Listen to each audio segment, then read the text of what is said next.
سے پہلے نظر ڈالتے ہیں اب تک کی Bullet.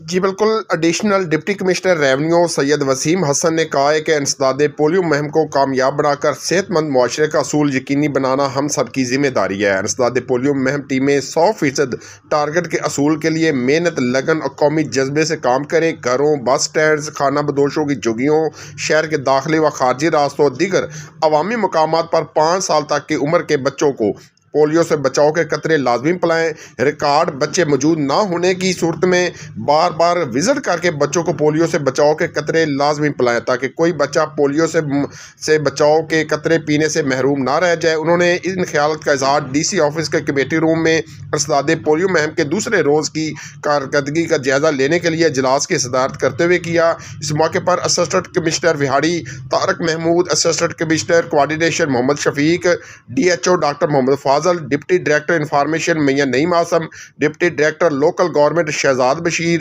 Deputy director social welfare Muhammad Anwar, district officer population welfare Chaudhry Asim Hidayat, UNICEF کے نمائندے بلال احمد، فوکل پرسن فضل الدین اور دیگر افسران موجود تھے۔ ایڈیشنل ڈپٹی کمشنر ریونیو سید وسیم حسن نے مزید کہا کہ یو سی ایم اوز اور ایریا انچارج اپنی کارکردگی کو مزید بہتر بنائیں۔ اسسٹنٹ کمشنر اپنی تحصیلوں میں انسداد پولیو مہم کی مانیٹرنگ جاری رکھیں۔ انسداد پولیو ٹیموں کی کارکردگی کو باقاعدگی سے چیک کیا جائے۔ پولیو سے بچاؤ کے قطرے پینے سے انکار کرنے والے بچوں کو اسی دن کور کیا جائے گا۔ انہوں نے مزید کہا کہ انسداد پولیو ٹیمیں بتائے گئے طریقہ کار کے مطابق فنگر اور ڈور مارکنگ لازمی کرے۔ اس بات کو یقینی بنایا جائے کہ کوئی بچہ پولیو مہم کے قطرے پینے سے محروم نہ رہے۔ D H O doctor Muhammad فاضل نے اجلاس کو انسداد پولیو مہم کے دوسرے روز کی کارکردگی کے بارے میں بریفنگ دیتے ہوئے بتایا کہ انسداد پولیو مہم کے دوسرے روز 2,07,115 ٹارگٹ مقرر کیا گیا تھا،